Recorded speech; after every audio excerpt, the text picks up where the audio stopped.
My name is Isabel Anderson from Stirling University. I've been part of the organising committee for the event, so I'm really delighted to welcome everybody to Scotland and to Edinburgh, to the 2014 European Network for Housing Research Conference.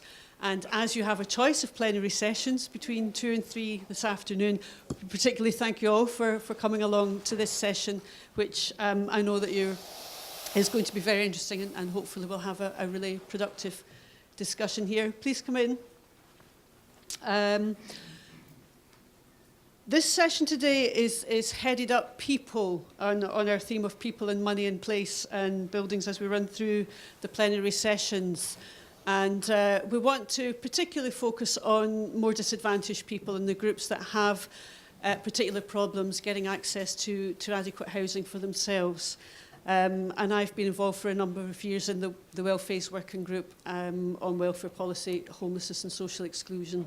And so it's a pleasure really to have been asked to chair this session. We have 2 speakers, and they're going to give you their presentations one after the other, and then the idea is that we'll open up for questions across the 2 presentations because they are linked.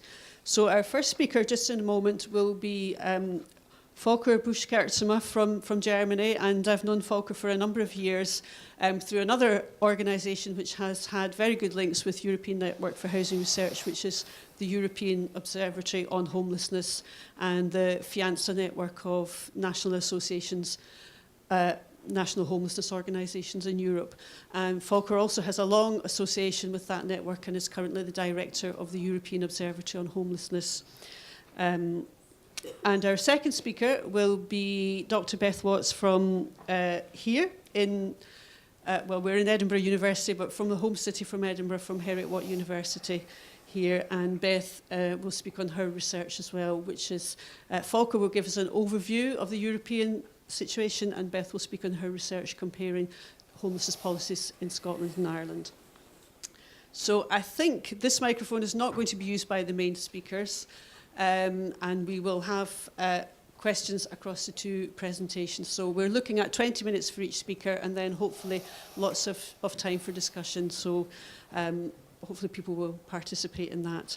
And could I just now welcome our first speaker this afternoon, Volker Buschkertsema from Germany. And there you go. Your presentation on access to housing in Europe. Thank you. Thank you very much. Thank you very much for inviting me. I give just a short outline of my presentation. I will speak about the increasing need for affordable and accessible housing for poor people and those with additional support needs.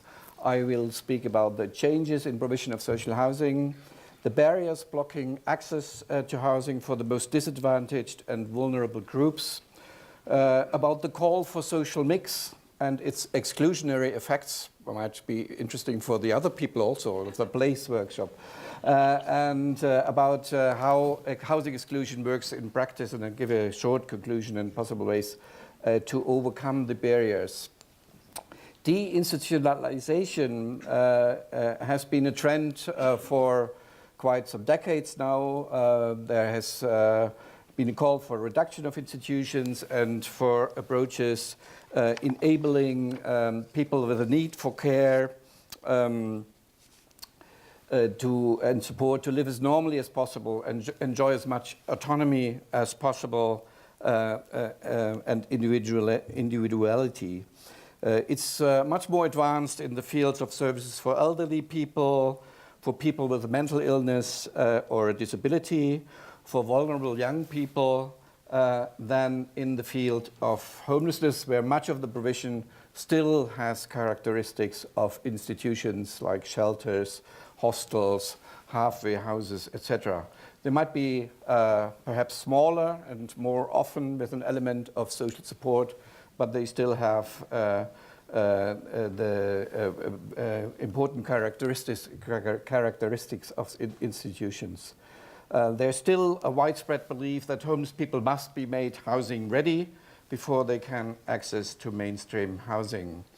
With quite robust research now on the housing first approach, not only in the US, but also increasing evidence in Europe, the evidence is overwhelming that even homeless people with complex needs are able to sustain regular housing if adequate support is provided. Instead of new, smaller institutions, the majority of these groups need access to regular housing in normal neighborhoods, plus accompanying support if they need that. An Australian colleague, when we discussed the Housing First approach, said, housing first is nice, but where's the housing? So access to housing, of course, is essential. The need for affordable housing has also increased for other groups without additional support needs. I quote from a report from researchers from an Italian university provided for the European Parliament about social housing in the EU. Quote, the economic crisis that started in 2008 has worsened socioeconomic conditions for the majority of the population, and an increasing share of European households has experienced difficulties in accessing and maintaining suitable accommodation, with rent and mortgage areas also increasing. It has translated into a growing demand for social housing. The number of people registered on social housing waiting lists showed an upward trend in almost all the EU countries. There has been an increase of social housing investment in some countries directly after the crisis in 2008 as a shock absorber, but with the recent economic downturn since the mid-2011, there have also been quite serious cuts like in a number of countries like England, Portugal, Poland, Austria, and Greece. And the long-term trend over the last 2 decades was a reduction of social housing stock in most countries. And we have an extremely small stock in most of the Central and Eastern European countries, perhaps with the exception of Poland and Czech Republic, and a very small sector in the south of Europe. I will not join the debate now about universalists versus targeted social housing, and I do not follow the idea that social housing should be reserved exclusively for poor and disadvantaged groups. But if the most vulnerable of these groups are excluded from social housing, the sector loses legitimacy and cannot be claimed to be inclusive. While providers of social housing are quick to highlight the needs of disadvantaged and homeless people when calling for more investment in their sector, they are often reluctant to house those people, or at least specific subgroups of disadvantaged people. So in the following, I will focus on the barriers blocking access to housing for a disadvantaged group.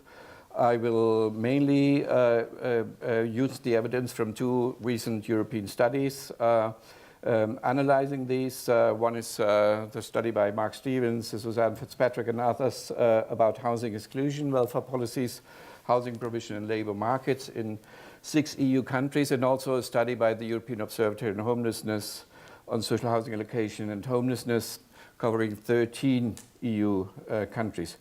Both of these studies show that it's not only the size of the social housing sector and the general generosity of welfare regimes and the safety nets which influence the chances for access to housing for specific groups. Some groups may even face stricter exclusion in countries with universalistic and larger social housing models and sectors because of the wide discretion given to housing providers over the priorities for different groups of applicants, which are often used to exclude homeless people. Among the priority groups for social housing, we can often find lone parents, other families with children, older people, and households with a disabled person. In several countries, there is a general lack of social housing for single people and couples without children. We were just discussing that in another workshop, that this might also be a reason about all the trouble with your bedroom tax in the UK. Housing policy often focuses on families and has failed to react to the demographic changes, leading to a constant increase of small households, and this is a particular problem for the most disadvantaged groups with an even higher share of single persons. The groups who face particular problems, this is from the observatory study, but also from the other study mentioned. These are, in general, households with high support needs. These are excluded in some of the countries. Young people with support needs are often excluded. Households with a history of debts, especially of rent arrears, they were excluded in 10 of the 13 countries which the observatory study covered. Households who have been evicted previously or had a history of nuisance or were released from prison, the high barriers for them was we found high barriers for them almost in all countries. Households at risk of homelessness also wholly or partly excluded in almost all of the countries. Households sleeping rough excluded in almost all countries, and documented migrants. These are often overrepresented in social housing, but they have particular problems if they have no recourse to public funds. And of course, undocumented migrants are excluded anyway. The main factors, the barriers to accessing housing are, of course, an insufficient supply of social housing for all forms of need. The allocation system are focused on other priority groups, including, for example, groups like trying to facilitate mobility of labor. The requirements of social housing providers to balance different roles, including marketization and social enterprise roles. In my own country, in Germany, it's also they have to make profits. They are not non-profit providers. Attitudinal and perceptual barriers, which are centered on a belief that homeless people would all be difficult tenants and neighbors, though some of them might be, and there's poor policy coordination very often in these cases between the NGOs, the social services who could provide the services needed, and social housing providers. And there's perceived tensions between, on the one hand, avoiding spatial concentrations of poverty and associated negative area effects, and housing significant numbers of homeless people, which is particularly a debate in the most affluent countries like Belgium, Finland, France, Germany, the Netherlands, Ireland, and the UK. Which brings us to the theme, to the call for social mix and its exclusionary effects. I have no time to go into all the details here if it comes to the debate about social mix and the necessary differentiations. What kind of mix, what geographical area are we speaking about, mix in the interest of whom, which strategies can be taken to achieve this mix, and is it at all a social mix achievable? But I will rather focus on the problematic effects of the social mix credo when it comes to housing the most disadvantaged groups of the population. In my view, the main question is whether the strategies for social mix open up new and better options for disadvantaged people to gain access to a wider selection of housing areas, or if they lead to a reduction of housing options for the poor and too often much more serious concentrations of the most disadvantaged in accommodation outside the regular housing market. As far as I can see, strategies on social mix usually focus much more on the concentration of poor and disadvantaged people in specific areas rather than increasing their share in areas with more homogeneous population with middle and higher incomes. The strategies include, for example, converting part of social housing stock into owner-occupied dwellings, either by selling them or by building new owner-occupied dwellings inside. Allowing higher income ceilings for social housing, fixing maximum quota, or just rejecting applicants who are seen as a potential burden for the neighborhoods. The problem is that the perspective of social landlords are often contradictory here. While the allocation of housing for disadvantaged groups in certain neighborhoods is rejected because they are qualified as overburdened, the same groups are rejected in other areas because of an alleged risk to stable neighborhoods there. So the consequences are often intensified efforts to exclude potentially troublesome tenants from regular housing stock altogether. Small sections of social housing which would normally be accessible and affordable for them are blocked. Just to quote Colin Goodchild, under the discourse of inclusivity, the balanced community became paradoxically a means of leaving some unwanted participants completely out. So the consequences are either a much more dramatic and uncontrolled concentration of disadvantaged groups in old and dilapidated estates of private landowners, or in temporary accommodation for homeless people and in other types of institutions. How does this work in practice? This is a chart of my colleague Ingrid Salin, who tried to make it great about the formal and informal methods of rejection, the more open, the more and the more covered forms. One which you can find in many countries is the questioning of screening for official screening for info, like debts, income, eviction, previous conduct in other tenancies. More informal would be the discouragement from applying.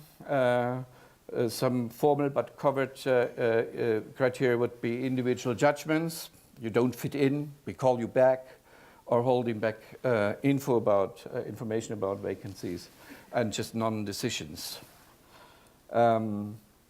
Just to conclude, deinstitutionalization and the recent crisis have increased the need of poor and disadvantaged groups for access to affordable housing.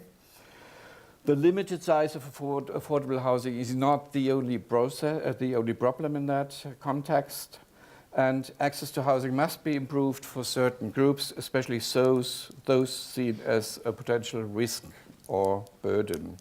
What are the possible solutions?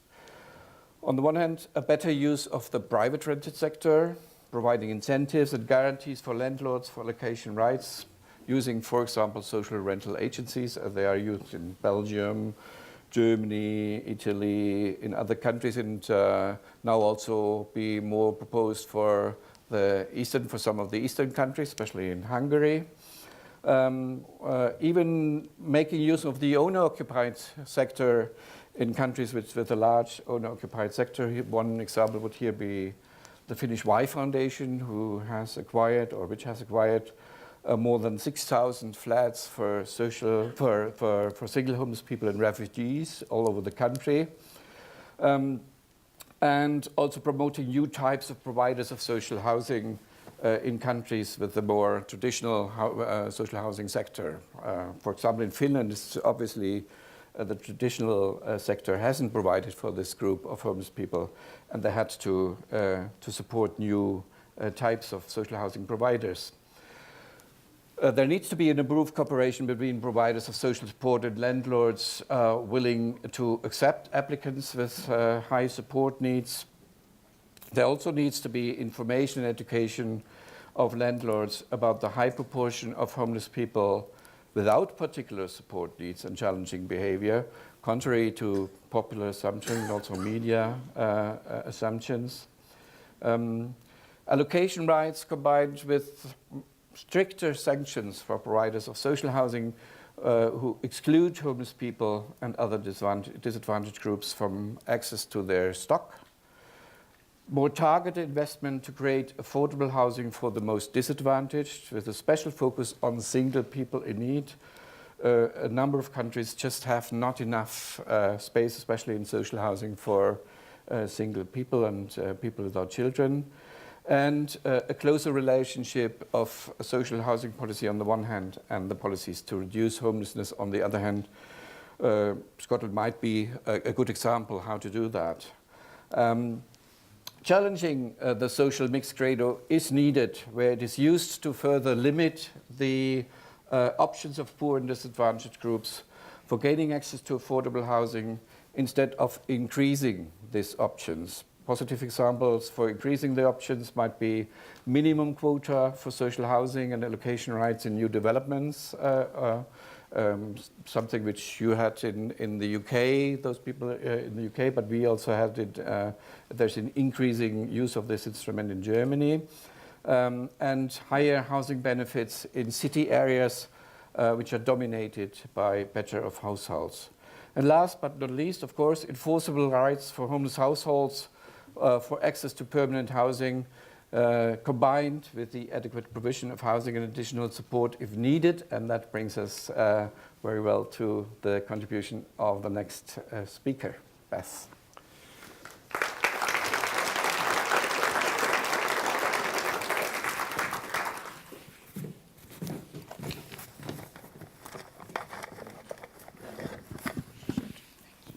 Thank you very much. Can I just say a big thanks to Volker there? And while they're exchanging the microphone, I might just give another little bit of information about our setup this afternoon.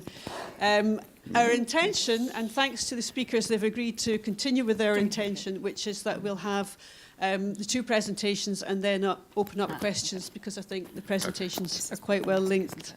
However, our setup here is not as conducive as it might be to having a panel of three at the end.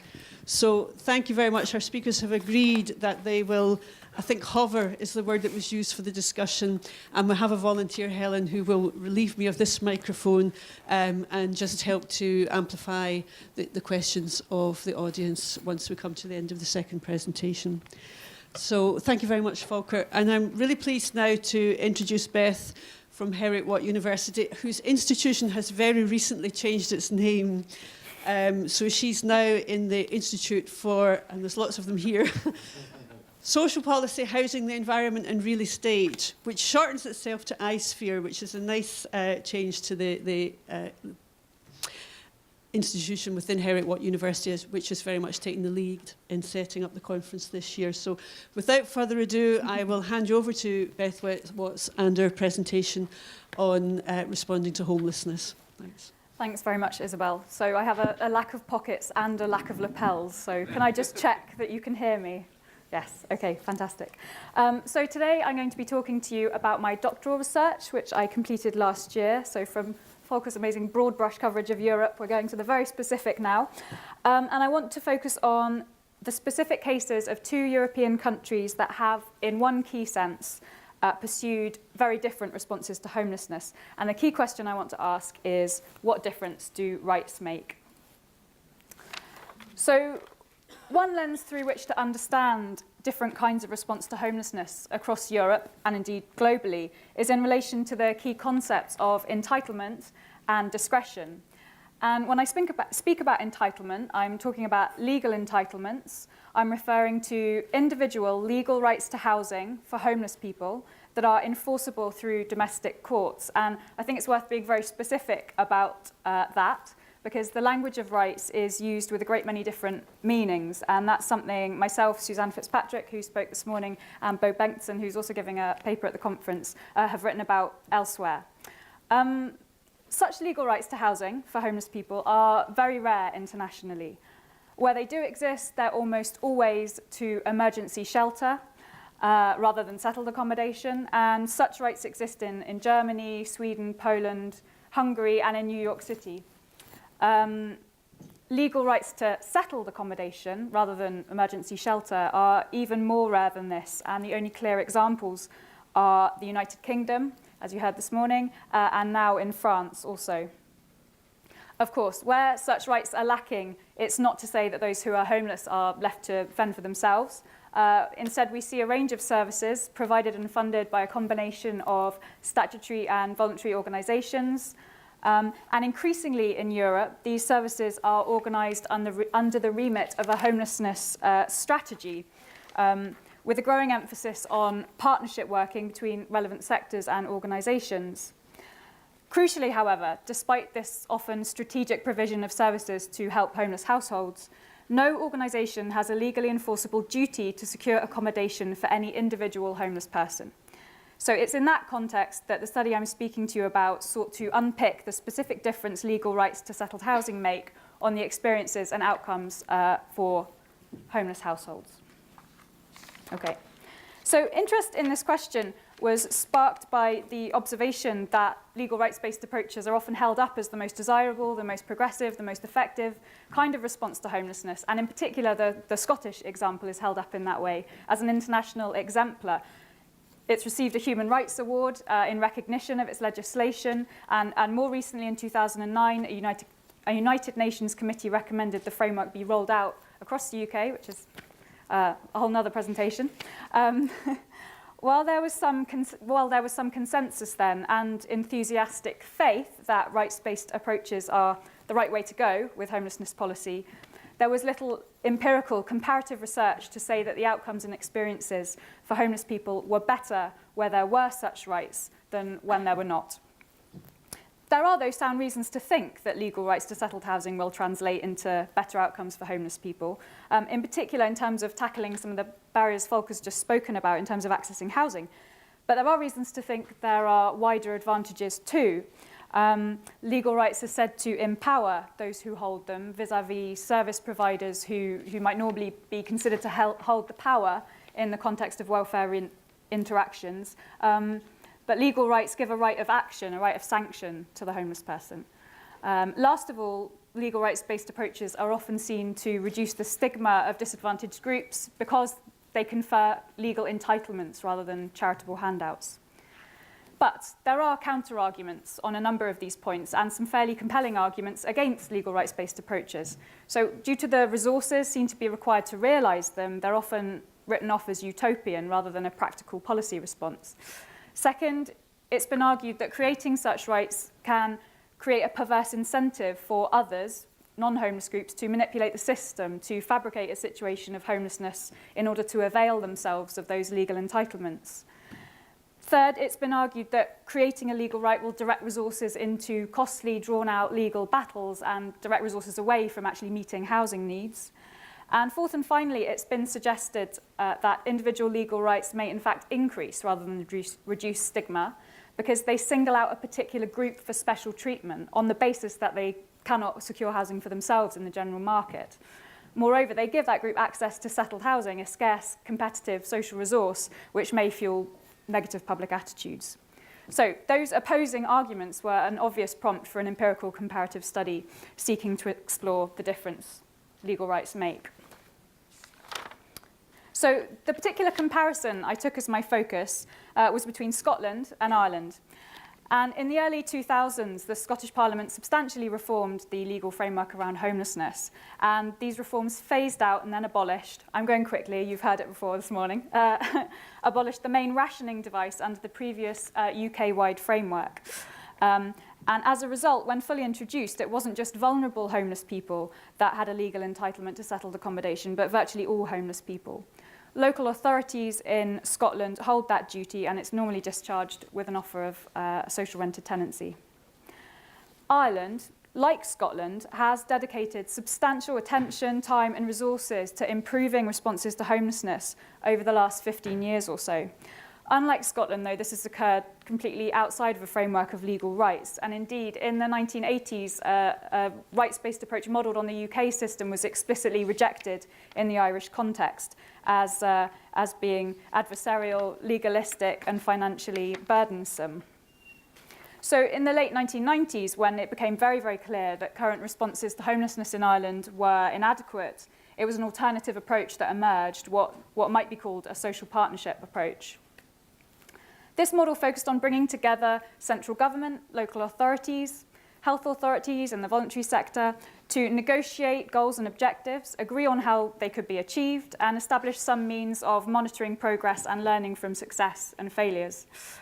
The process was supported by the establishment of a cross-departmental team on homelessness, which reported to the Cabinet, and a partnership organisation initially called the Homeless Initiative, since renamed several times, set up in Dublin to take forward that agenda and feed into the development of a national homelessness strategy. A series of evaluations throughout the 2000s identified gaps in services and barriers to effective delivery, and these highlighted a lack of coordination between services, uneven responses geographically, and a lack of settled housing and move-on options. Following substantial negotiation between those stakeholders, it was agreed that services should be reconfigured to better address these issues. And this process was supported by substantial funding commitments, I should say, that were also maintained in the context of austerity measures. So, though of course Scotland and Ireland have different social, cultural and political histories, with Scotland tending to be seen as having social democratic leanings and Ireland influenced by conservative and Catholic social thinking, they do hold in common that they're both relatively small and broadly liberal welfare regimes, and that provided a helpful context in which to examine the difference legal rights make, or whether Ireland's alternative approach could achieve equally as positive outcomes, which many hoped it would. So this was a qualitative study, and I was particularly interested in the different processes and experiences generated by these different policy frameworks. I focused specifically on the experiences of homeless single men, who were the main group brought inside the legal framework by reforms. And so I wanted to take this opportunity to explore those newly acquired rights, the impacts of them. And also, it should be said, narrowing the focus in that way also helped deal with the slightly different definitions of homelessness in Scotland and Ireland. So the fieldwork consisted of national key informant interviews in Ireland and Scotland, followed by 2 case studies in Edinburgh and Dublin.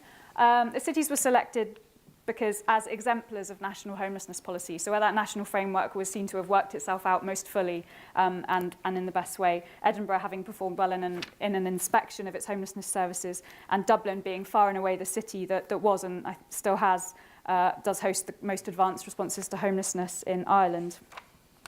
And those case studies involved both a series of interviews with local key informants, but also a set of interviews with single homeless men or recently homeless single men. So in the remaining time, my aim is to explore how these different policy structures translate to, on the one hand, very different responses to, if you like, the typical homeless single man, if I can put it like that. And secondly, the experiences and attitudes and perhaps even at a deeper level, dispositions of homeless people themselves. And having done that, I want to consider which of those typical responses and which of those sets of dispositions, if you like, we might consider more conducive to positive outcomes from a policy perspective. Okay. So, I want to just sketch out to you in the broadest terms the likely policy response to a typical single homeless male in each country. Obviously, I'm eliding over complexities here, and responses will vary geographically, depending on the service provider, the specific homeless person. But I hope this simple, broad brush way of describing it to you will communicate the really stark differences that the legal rights make to the response to a homeless person with a similar profile can expect in each country. So in Scotland, the response to a typical homeless single man is relatively straightforward in terms of the considerations that are brought to bear in determining how a service provider responds. The key question is this person homeless? And that is homeless under a broad definition, as we've already heard today. If the answer is yes, then legislation clearly defines the nature of the response required. Put differently, there are very tight parameters around the discretion providers have in choosing how to respond to that person. And those parameters enforce a focus on meeting that homeless person's need for settled housing. And the quotes just help illustrate the clarity and simplicity in many ways of that process. This isn't, of course, to say there won't be challenges both engaging that homeless person or finding that secure accommodation immediately, and indeed that's been one of the major challenges.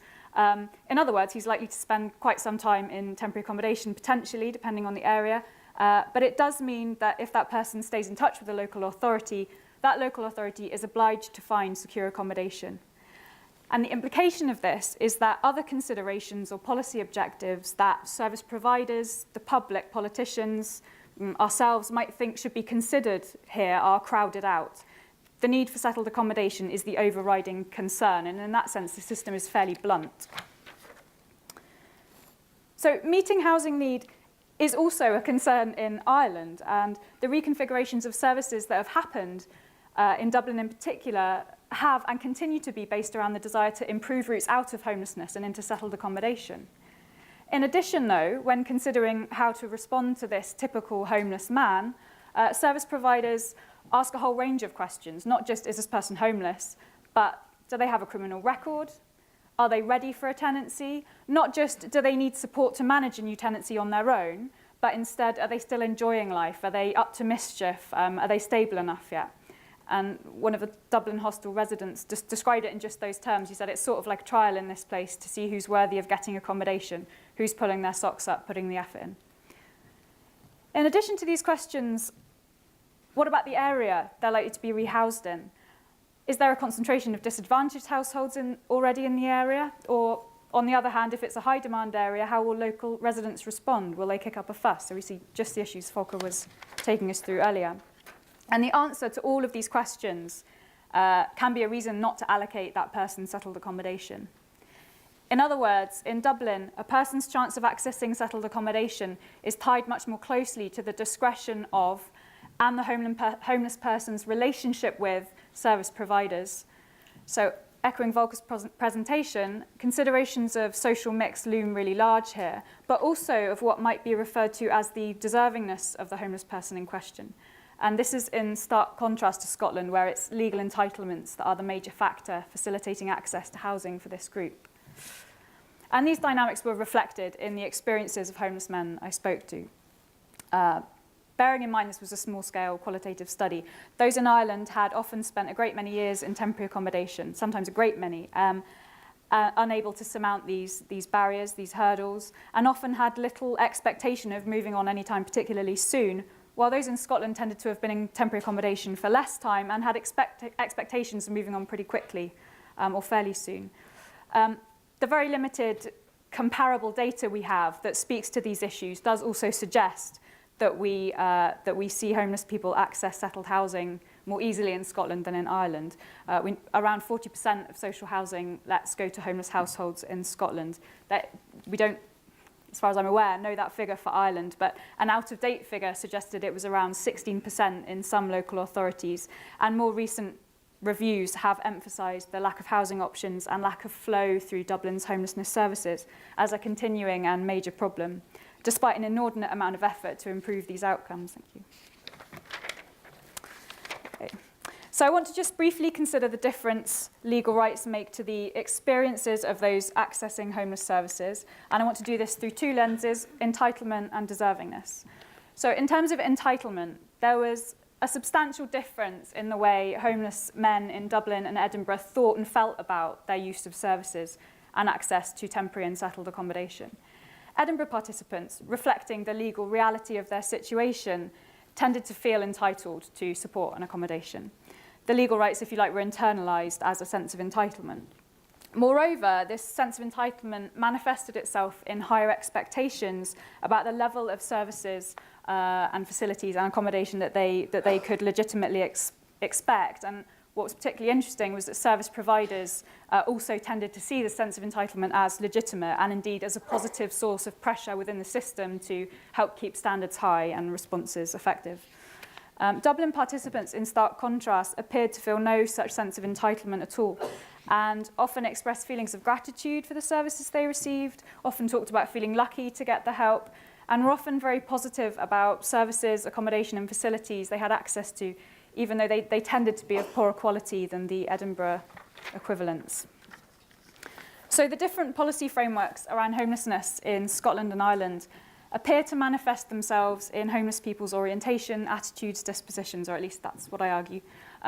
Homeless men in Dublin are perceived themselves and are in fact entitled rights holders, while those in Dublin might be better understood as grateful supplicants. Okay, so the last empirical observation I want to make concerns this notion of deservingness. In both countries, what we see among service providers and homeless people, reflecting, I think, wider patterns in public opinion, is ambivalence between the competing intuitions that, on the one hand, people should get what they deserve, and on the other, that people's basic needs should be met. People see normative importance in both of these ideas, though they will often be in conflict with each other. What was interesting was that in Scotland, support for a rights-based homelessness won out, though participants saw deservingness as a legitimate concern, and indeed there was frustration that people might sometimes be entitled to something they don't really deserve. Having a legal safety net was seen as more important. In Ireland, on the other hand, there was very little support indeed for a legal rights-based approach to homelessness, including among homeless people themselves, overwhelmingly, in fact. And instead, there was a big emphasis on self-reliance and personal responsibility, both in terms of understanding the causes of homelessness, but also in terms of how it ought to be resolved. Legal rights were seen to make things too easy to put all the onus on service providers or the state rather than individuals. Okay, so one normative framework within which to understand some of these issues that I've been talking about today, and there are, of course, many others, is value pluralism. And within this framework, it's explicitly acknowledged that there are a multitude of dimensions of justice.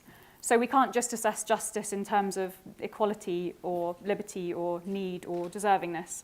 Isaiah Berlin articulated this point in his essay, Two Concepts of Liberty, when he argued that it's inevitable that we have to choose between absolute claims, between things that are desirable but also in conflict with each other. And this framework helps to clarify that in practice, homelessness policies in Scotland and Ireland embody competing notions of social justice, different ideas about how these plural values of need and deservingness should be traded and prioritised against each other.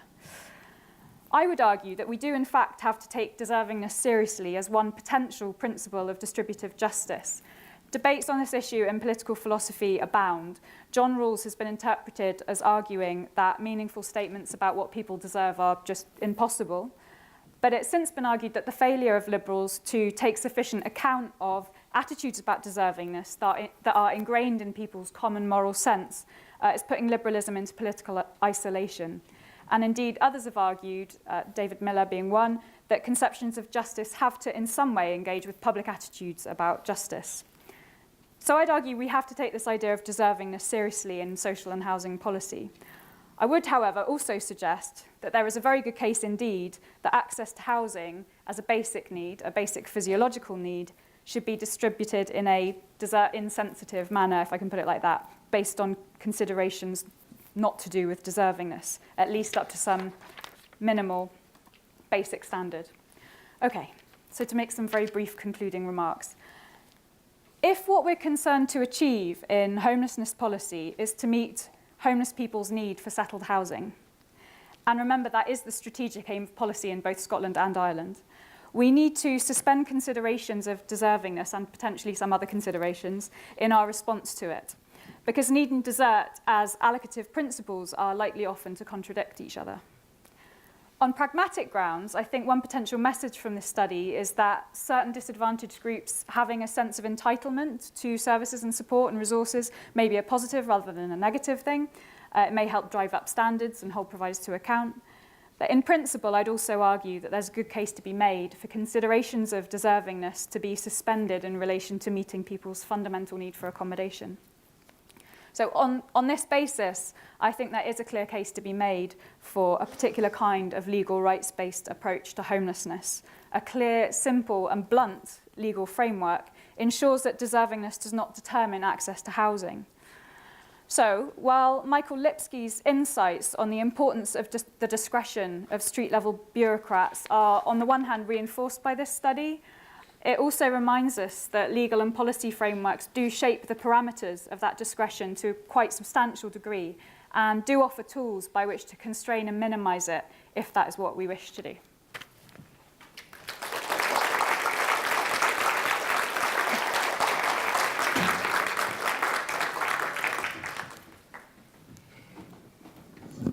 Thank you very much, Beth. I'm not quite sure how we're going to go on sharing the microphone for the next session. There is a third one there, which is not so easy to reach either. We've tried that one out before we started too. So thanks very much to both of our speakers. Two presentations on the higher level European agenda and the more detailed comparison between the two countries. And I'm very happy to open the floor for discussion, questions. Can people, first of all, we'll get the microphone to you, and can people just say who they are and where they're from before their questions? I'm hoping that we'll have some comments, contributions across there. Thanks.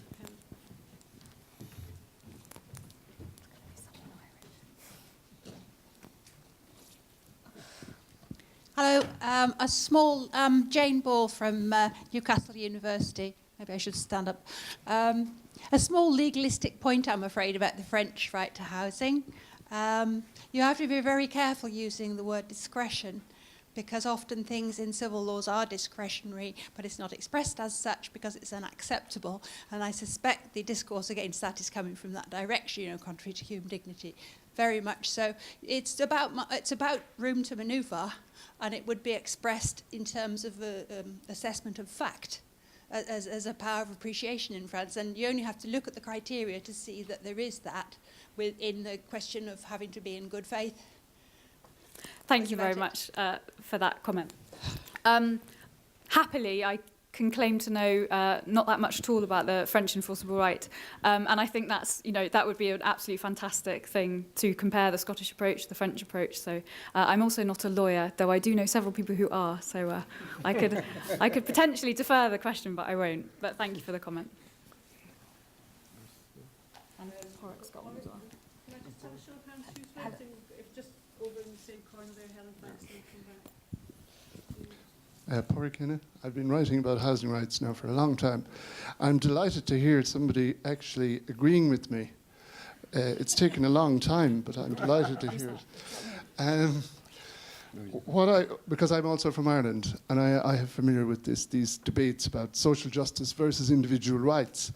But what I think you've highlighted, Beth, particularly here, is the emancipatory effects of rights as a discourse, if you want to be into that language, but as a sort of personal empowerment for homeless people.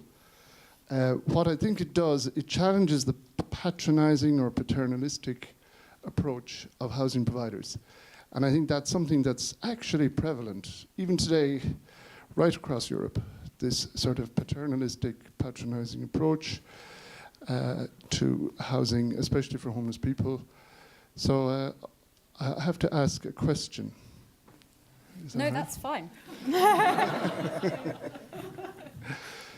The rights that you mention here relate to Scotland, but there's a whole array of international housing rights which affect homeless people, of which most people are unaware. And one of the most recent developments is the UN Convention on the Rights of Persons with Disabilities, which has been adopted by the European Union and a majority of European countries. And that introduces a right to independent living, which involves a right to support. And the definition of disability is very wide, probably includes most homeless people. And I'm just wondering, this is my question, do you think there is a potential for developing these international housing rights in our housing research discourse? Yes. So the language of rights is used in very many different ways to refer to very many different kinds of things, and I was focusing unapologetically, very narrowly on national, domestically enforceable legal rights to housing for homeless individuals. Porrick, you know way more than me about the answer to your question. But I understand from colleagues also here that human rights arguments drawing on these kinds of instruments have been used recently in cases related to appealing the bedroom tax, for instance. Jed knows more about this than I do. But so you know, it is feeding through in some of those kinds of ways. But you know, I think what the national legal rights to housing offer is, you know, a very immediate response, whereas it seems to me these other instruments may have an impact, but it's going to be harder won and longer term. So, just speaking for Germany, we have for homeless people we have a right to support, but it doesn't include a right to access to housing. It includes a right to get accommodation, temporary accommodation, and I think still the Germans will still see the Scottish system as very utopian. So there's quite a way to go. Yes. The first that I saw were Hayden and Joe behind, and then someone in the back. Okay, Heidrun Feigelfeld, Research Vienna. 2 questions to Volker regarding possible change. Do you think there is, or have you seen there's a broadening or a higher variety of the groups affected now? A bit away from the, let me say, classical single elder men to younger people, to families, to migrants, or whatever groups you have seen, especially during the so-called crisis. And second questions, did you see now some better, more or earlier responses to the question of prevention of homelessness in the national or even local administration. Should we collect some or should we do Well, it if we one take by this one and then I'll Yes. do that, yeah. We've got 10 minutes. Answering to the second one is prevention is all over the place. I mean, it's very, it has a very prominent place in homelessness strategies. We're currently conducting a project on behalf of the European Commission on prevention of eviction in all 28 European member states. If it has really increased, I mean, if it has really improved. I think in some countries, Suzanne and I have written an article about improved prevention systems in the UK and in Germany. But I think many countries have much room for improvement still. That's one thing. And the other thing is about the new groups. Yeah, young people are obviously mentioned in many countries, despite the demographic change, which would make you expecting that more older people might be among the homeless. And there are kind of groups becoming old while being homeless. I don't know if it's the case with families. I would say that in some countries, families have profited much more than single people from efforts to tackle homelessness, which is the case in the UK, which is the case in Germany, and in, for example, in Finland, where you find very small amounts of families. Yeah, what were the other groups? Migrants. Migrants is a new group, and here, I mean, especially with migrants, there's no recourse to support, to financial support. They might be entitled to live in the country because of coming from a European country, but they have no entitlement. I think this is a growing new problem, which is also difficult to be solved by access to housing, because people don't have the money to pay for the housing costs. Okay, I will now take a couple of contributions from the floor. I have Joe and Stu at the back and Suzanne. If we take those four, I'm sorry, I'll come to you after. So, thank you. Next. Hi, Joe Finnerty. Just a question for Beth. Sorry, Volker. Beth, yeah, thanks for your presentation. I've just got a question. You make a very good case for the importance of housing rights in the contrasting experiences in Scotland and Ireland. Nonetheless, it is the case that fairly strong policy targets, fairly strong policy objectives, at least on paper, can be achieved without the foundation of legal rights to housing. And the example being in the Republic of Ireland, the target of ending long-term homelessness and rough sleeping by 2016. So that's just a comment, perhaps. Hold on to that for a moment. There's one right at the back. Thank you.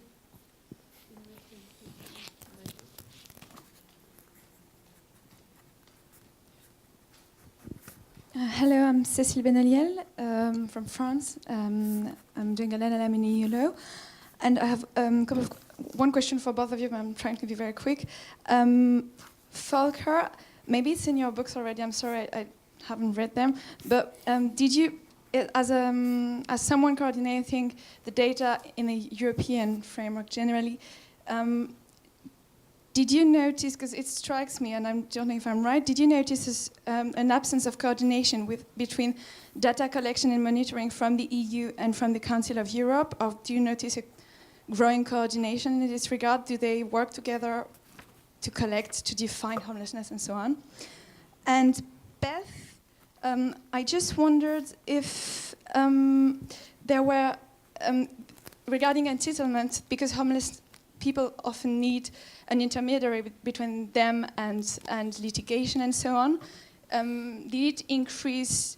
Did it increase the action from or the birth of NGOs in that area litigating for homelessness, for homeless people, or not? And if so, maybe more in Scotland than in Ireland, or not, and so on.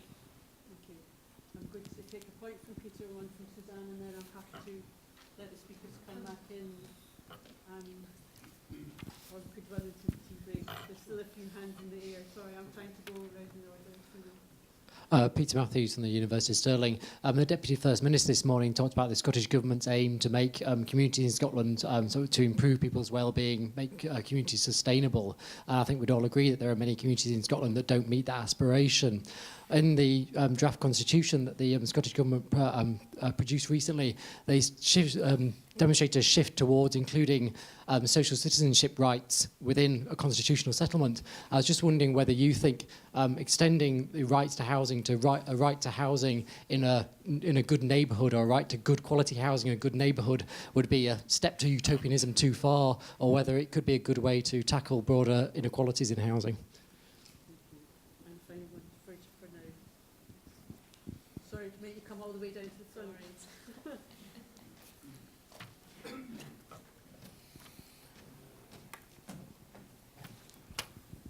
This is a question for Volker, and it's slightly cheeky because it's something that you said you didn't want to talk about, which was universal versus targeted social housing policy. But I want to push you a little on that, because we know that some social housing sectors are very small, as you said, 3, 4, 5%.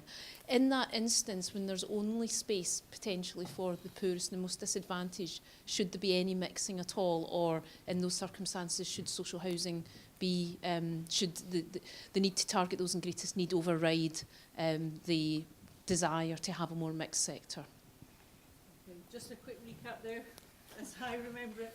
We've got questions about the need for legal rights or social rights, and related to that, the point about advocacy, and the even wider right of a right to good housing in a good neighbourhood, and then an interesting point about data collection at the European level, and perhaps related to the neighbourhood question, do we need to have some mix, or should we completely prioritise the most disadvantaged? Okay. In reverse order. Peter, a right to housing in a good neighbourhood. I think because my focus was on a very specific legal right, where there's a key actor who has the duty and there's a clear thing they have to do to honour that right, I struggled to see with that idea, despite being on board with the aim, with the idea, how that would really work. And I think we can talk about rights to all sorts of things. I think my instinct is it's only helpful when there's a clear sort of set of responsibilities, and if you paint that set of responsibilities to me, I might think it's not utopian, but without figuring that out, it does seem too utopian to me.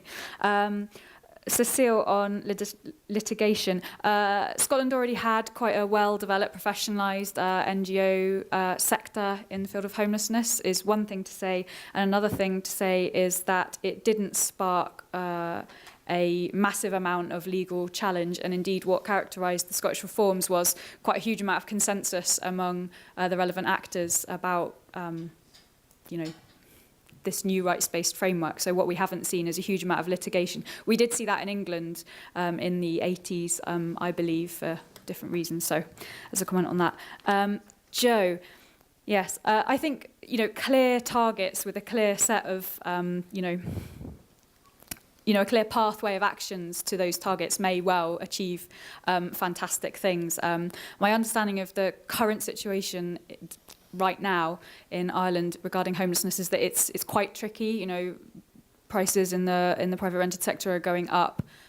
More people are finding themselves in homelessness. Less people are finding their way out, but that's to do with economic factors. So, I guess we'll see what happens with those targets. But I suppose this research just compared in quite a narrow way the difference that made from the kind of perspective of a single homeless man, and it seemed to make a huge difference. But that's not to say that Ireland, as compared to another country that doesn't have a legal rights framework, might not be doing better, because it has this set of really ambitious aims to achieve by 2016. Yes, again, starting with the rights to housing in good neighborhoods, I think it's a nice thing if you can achieve that. It could be a way out to provide the right of housing at all, because it's not in good neighborhoods then. I'm saying that coming from a country where we had a change to from a more universalistic housing policy to a more targeted housing policy, where social housing providers were fighting for getting into the legislation in every second paragraph that apart from focusing on those groups with who are most in need, they should also aim to create mixed communities, which was, in my view, a very clear sign of trying to prevent them for procuring only for those people who are in need. The question of Suzanne is, I think my way out would be if there are options to use the private rented sector or part of the owner-occupied sector for providing for those most in need, then you can have, I'm very much in favor of providing mix in the social housing sector as well. But if you say you need social mix in social housing sector on the costs of concentrating the homeless people somewhere in camps or in hostels, I would be rather in favor of using this whole social housing sector, even if it's very small. And I think that must be the way this is discussed, that we discuss social mix in terms of the consequences for those most in need. And about the definition of homelessness, any convergence on the European level, I think that's one of the achievements of FIANZA and of the European Observatory on Homelessness before I took over the coordination, was the creation of ETHOS, the European typology of homelessness. Many people on the or many stakeholders on the European level have bought into that, which is not meaning that is implemented in all the European countries. We're just doing an update, statistical update of homelessness in the different countries, and you can see that still a number of subgroups of this typology are not reported upon. And I was very disappointed that, for example, the census recommendations did not refer to this at all. But still, I think it's a way to have a better grid for comparing homelessness numbers until we reach the point where we have comparable numbers. That's still quite a way to go. Thank you very much.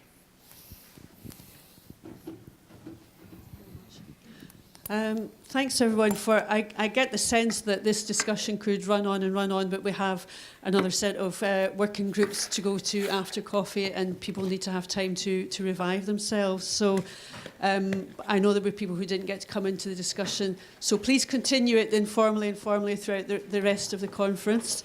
I'm in favour. We had a discussion about the British bedroom tax in a previous working group session, and I'm definitely in favour of raising the bar towards good housing in good neighbourhoods, if we can ever get there, and go for utopia. Can we just finish by thanking our speakers very much for the presentations and research.